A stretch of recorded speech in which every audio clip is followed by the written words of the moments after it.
Dear colleagues, mini BCMO accounts for about 11% of all your stellate lesions, let's say every 10th, but much fewer in the circulars. Our statisticians give about 7%. Anyway, 7 to 10%. Let's practice. What a mistake. You already see an asymmetric density. Which one, this one or that one? You know what? Let's do this.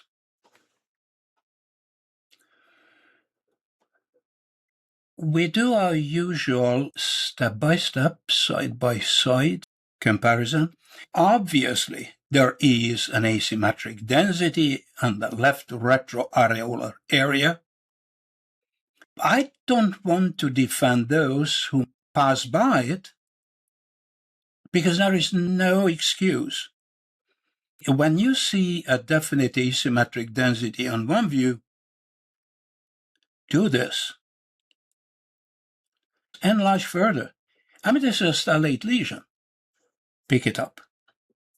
This became a teaching case because it was missed. 2 years later, it's so much more obvious. And can you imagine? It was still missed. I mean, what is that this kind of radiologist doing? Sleeping?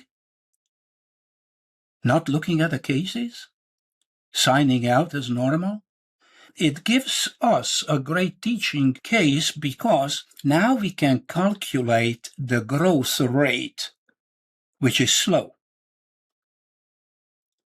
On the CC projection, still there are two competing densities, one in the lateral and one in retroareolar. So now when we have to make a decision about the good and the bad and the ugly, we already think about either the good or the bad and probably not the ugly. You see the BB here? Unfortunately, the woman comes with a palpable lesion. But that palpable lesion must have grown. That's why it became palpable. Now it's very well seen on the CC projection.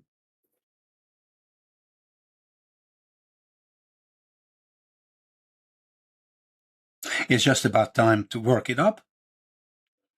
And our job is to decide whether it's a good or a bad or the ugly. We have a vindication due to the slow growth rate that this is not going to be the ugly, and the AI drops the lateral lesion, which was just fibrogranular tissue. And here is the stellate lesion. Handheld ultrasound, Doppler. Put the needle into it.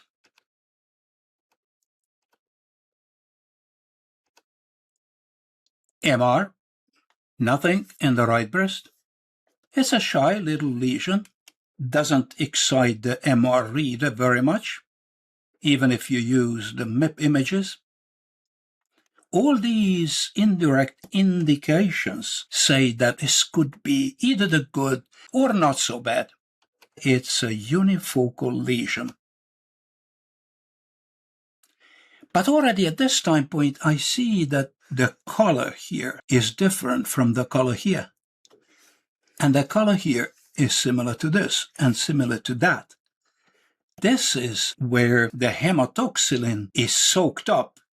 So that's going to be the cancer. And this is where the eosin is soaked up. That's going to be the fibrous lesion. The best thing is to travel around and first of all, do a measurement. And I know that this is going to be overdoing. It's altogether 13 by 10 millimeter. If a part of it is fibrous tissue only, so the tumor burden is not even 13 by 10 millimeter. That's what I wanted to express to you. Difference. Where the blue is, that's where the cancer cells are. And now we go into the details. That's where we have to make a decision, and you can do your self-test. When you are at the tumor board and the pathologist shows this picture and says the word invasive lobular carcinoma, and it was so small. What I'm drawing now, the excess amount of fibrous tissue, plus the cells in a row, that must be the breast cancer of mesenchymal origin, mini BCMO, we would very much like to see the characteristic acini or and the terminal duct surrounded by the cancer cells. Here is one very typical cancer cell, and you know what that is? The signet ring-like cell. In the middle, it's mucin. This just reminds you that of a man's ring. They signed letters or pushed it into wax or whatever. About time to travel around, dear colleagues. This is so characteristic. Terminal ducts with normal cells surrounded by cancer cells. If I'm drawing the targetoid pattern, that tells you that it's in a row anyway, but it's in circles like a roundabout. Other areas, this is one of the nicest pictures I can show you. Here's a terminal duct with entirely normal cells, and look what's around it. This is a typical mini BCMO. Otherwise, use the exclusion method. There are no acini lined by cancer cells, and there is no dedifferentiated cancer either. And here are other characteristics of this. What kind of tissue is this? That is, the BCMO likes to infiltrate the nerves and the vessels. Here is the vessel with the red blood cells. So we are cruising around and we see more and more of these colonies of mini BCMO. You see, the road is straight now. The cells are lined up in a row and separated by the excess amount of fibrous tissue. I congratulate again Dr. Tsagaraki from Crete. This is her understanding of mini BCMO, which is correct. But I have another association, and that's equally artistic. When I see this, then I'm thinking about Henry Matisse, and I call it the dance of life and the dance of death. Beautiful explanation for a mini BCMO. You are not thinking about pure AAB and definitely not thinking about the ugly. These areas are very characteristic, classic, your pathologist would say, invasive lobular carcinoma. You see quite many signet ring-like cancer cells, and the cancer cells are in a row. And now you know everything about this one. So the final tally is going to be, you see, that's why it became palpable. But fortunately, it's interlobular BCMO associated with LCIS. This is just association. It's not a causal relationship. There are people who believe that this is the mother and this is the child. No. It's always moderately differentiated, eGFR negative, no LVI, no node positivity. Therefore, very good potential of surviving.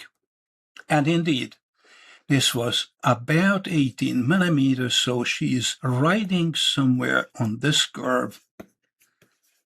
And that's good news, despite the not desired mistake in perception. Right now, it's just 4 years and 10 months, but I would personally comfort this patient that the long-term outcome is going to be good. I already talked about Henry Matisse. He had a very good friend. His name was Pablo Picasso. And I take the opportunity of putting these two together. This painting was in the museum in Milwaukee, and it vanished. Somebody stole it. 9 years later, a landlord threw out the tenant because he didn't pay and he owed already $15,000 for the landlord. And then they went in, they found terrible mess to clean up. When they went into the bedroom, on the back side of the door, there was this painting. Honestly, they called the authorities, and the museum received back the painting, trying to relax you between two cases, because one case after the other is going to be mini BCMO. She's asymptomatic. And let's look at the mammograms. Very large, fatty replaced breasts. You enjoy the tiny TDLUs in this elderly lady. Somebody showing you MLO projections. You're immediately sweeping the Milky Way where you find nothing. Beautiful positioning, really like it. No abnormality. Artificial intelligence says you are right. Now we are 50 months before diagnosis and treatment. Same story. Relax. If you don't find anything after you went through all the forbidden areas, medial half, and so on, normal. Artificial intelligence says you're right. Now we are 2 years before diagnosis and treatment. Look carefully. You would still say, as the two colleagues, independently from each other screening, told, no, there is nothing here. You might just have a different opinion. At this time point, artificial intelligence says there is no abnormality. But 2 years later, you would immediately react. There is a de novo density on the wrong place, and it is really on the wrong place, even if there are wrinkles here. And it seems to be asymmetric density. Let's call it asymmetric density at this time point. Artificial intelligence says you are right. What I want to show you, first examination, really nothing here. Second examination, nothing. Third examination, this one. Of course, it's not detectable, but we want to know the growth rate. What if you would say, it was there, it grew a little bit in 2 years, but not that much.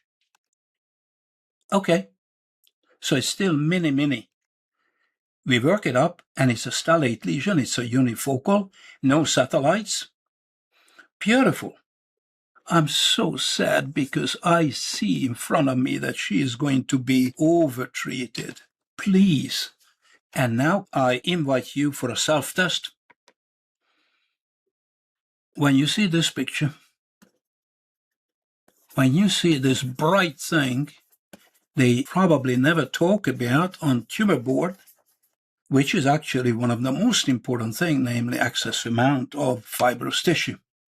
Good surgery, extremely small lesion. Interestingly enough, there is fibrosis here.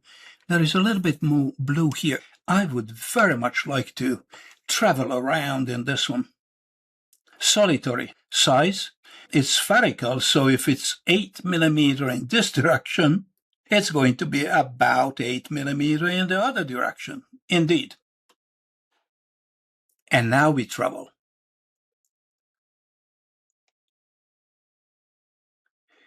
I'd like to call your attention on the different color of the intralobular connective tissue and the inter- or extralobular connective tissue. It's pale or grayish or blue-gray, whatever.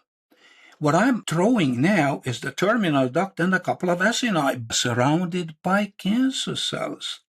That's what we call intralobular BCMO. And if you want to be more sure, then you find another one. There is a terminal duct and there is an acinus here with a tiny little pink droplet, normal cells, and then dancing around. like Henry Motis, the answers. I made a diagnosis. I already saw 2, and there will be many. And dear colleagues, that's why we call it colonies of mini BCMOs. Even if this is so-called a roundabout, the cars are following each other, both on the straight road and here. Then we go on. So we left the roundabout, and now we see the cancer cells on a straight row. I always call your attention about the excess amount of fibrous tissue. When the BCMO is large, that's responsible for the ultrasound finding, for the clinical examination finding. You see the difference in color in the mesenchyme, inside and in between TDLUs or outside TDLUs. That's the intralobular, and this is an interlobular mesenchyme. Let's march further. Oh, this is my favorite. When so many fibrostrands are produced that there is no room, so they became curly-haired like this. Very characteristic. And now we want to confirm many colonies of mini BCMO. Here is one. And there are many on the corona, as you see. At 5 o'clock, at 6 o'clock, at 7 o'clock, all around. You just have to use these doodling. Then I'm going to include here a little bit of science as well. When we plotted the survival curves of these mini BCMOs and compared with the mega BCMOs, we found a significant difference. The mega BCMOs were associated with poor outcome. And that's a very good thought. This is small, and the other one is extensive. Well, that's not the complete truth, because I pulled out very extensive BCMO, which had a large number of mini BCMOs, and still the survival curve were much better than the survival curve of mega BCMO. This is one of the very important things why it is so important to talk about it. You see, this is cancer, but it's negative on E-cadherin. E-cadherin is positive in the epithelial cells within the terminal duct and the acini. No lymph node metastasis in this case. Here you have a very good comparison of the ultrasound, the mammogram, and the color mammogram. 10 by 10 millimeter solitary. Please don't overtreat her. Very good long-term outcome. And indeed, 6 years, 9 months pass by, and she's fine, and she is going to continue doing very fine according to this. This is what I wanted to show you. 1 to 19 millimeter BCMOs have an extremely good long-term outcome. Large BCMOs, the red curve, have a significantly worse. And that's when you would draw the conclusion, oh, this is small, this is large, and that's the explanation. We wrote an article in 2026 when we compared these two. Here you can have access to the article. That gives me an opportunity to show you a case where the BCMO was very extensive. However, it was built up of many mini BCMOs. So extensive doesn't mean that it's very bad. Mega, no. You have to think about it. Let me test your ability of perceiving. If somebody showed these mammograms to you and tell you there will be an architectural distortion developing one of the breasts, which one would you choose? Left or a right? She wasn't called back. AI doesn't react. 2 years later, still asymptomatic. Left or right? You made up your mind. But only 7 months passes by, and she comes with a palpable sickening in the right. It was so deceptive, we thought it could be the left. No, it's not. And what is this? No, it's not calcification. It's not stellate lesion. This is what we call architectural distortion. All this is carcinoma. The ultrasound is going to catch it because this carcinoma is full of this excess amount of fibrous tissue that bounces back the ultrasound. On the CC projection, there is this double chin here. So it's a retraction. All this is carcinoma, not because it's seen on the mammogram so well, but on the ultrasound, definitely. Here it is, Doppler as well. Put the needle into it, and you are going to get an invasive cancer, but it's more. Had one used the automated breast ultrasound earlier, then it would have been easy to find. Automated breast ultrasound is very good in finding architectural distortion, which we diligently miss on mammograms. It's not exactly the most exciting MR image, but it shows that it's extensive. I'm really interested in the large section histopathology. Mastectomy was performed. I'd like to celebrate this day by showing one of the most fantastic teaching tools, 3D pathology. The first thing that surprises you is the concave and the concave contour everywhere. An AAB is convex when it's a baby, and it grows and it's more convex. This is concave. So their site of origin must be different.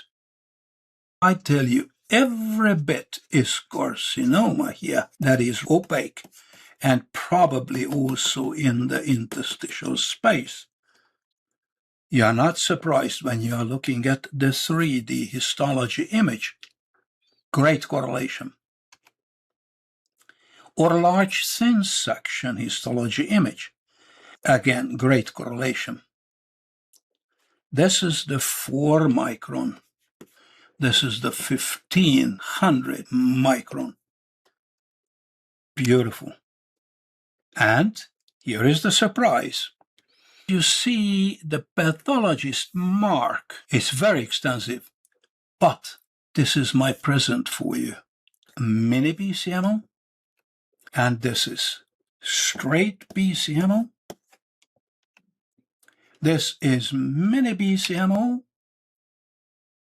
And out of these, very many built up this huge, extensive disease. So mini BCMO has favorable outcome. 1 or 2 can kill, no doubt about it. It's not because it's small. You are going to find out that also the many intralobular BCMOs have very favorable outcome, sending out the message to us. What makes this more favorable than the massive mega BCMO? What? Because they have their own individual life, which is small and limited. Many times small is still limited. Look at this normal cell layer here, and it's surrounded by this one. Or because they are more or less confined within a TDLU. I don't know the answer, but I'm going to show you the scientific curve. You know, this is normal, this is fluid, but this one is the cancer all around. This may be a subsegmental duct. Same story. Here it is straight. Here it is targetoid. You got what you expect. ER positive, PR positive. Cancer is E-category negative. What is positive is the cells within the terminal duct or in the acini. Here is the overall picture of this very extensive disease stretching from here to there, from here to there. Nearly 7 to 8 centimeter, diffusely invasive, so-called classic invasive lobular carcinoma. It's not classic because it's built up by many BCMOs. Today's topic. We are fooled because we just follow the dogma. It was larger than 2 centimeters, so she is supposed to ride on this curve. Yes, if it's mega BCMO, but not if it's a colony of many BCMOs. And that's why she's fine. 11 years passed by, more than 11 years. Courtesy this, she's well. Teaching points are here. I'm building into my text, so whenever you look at this again, you can read them. We wrote a nice article about this. This is our article number 10. And quite recently we wrote another article about it. It's here. Combination of classic extralobular diffuse breast cancer subtypes and the intralobular colonies. This one, although very extensive, and this one have about the same outcome. But unfortunately, in real life, both of them are called invasive lobular carcinoma, which means if this was mega, then she would run a 40% fatality rate. And this one is going to be overtreated because of this erroneous term. In reality, even if it's large intralobular, this is many intralobular BCMOs, colonies. And this one is the real palpable thing. Huge difference. But the name is the same. How much more we have to learn.